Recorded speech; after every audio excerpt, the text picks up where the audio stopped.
So we just getting out of church. Well, we ain't just got out of church. We went to a few stores.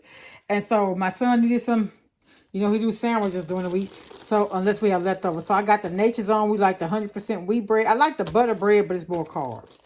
He liked the salami, so we got the salami, 2 of those. This, I like it too. If I take it and put it in the skillet and fry it till it's like burnt, I'll eat it.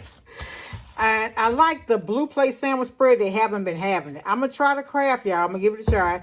And I got me the ham, so I can do ham and cheese sandwiches instead of going out to eat every day on the wheat bread.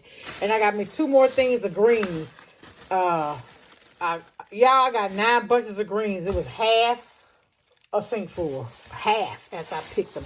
And y'all, these apples, I got my apples for the week. I got 5 days a week. $8.50 for these apples. But they are heavy and they are very filling.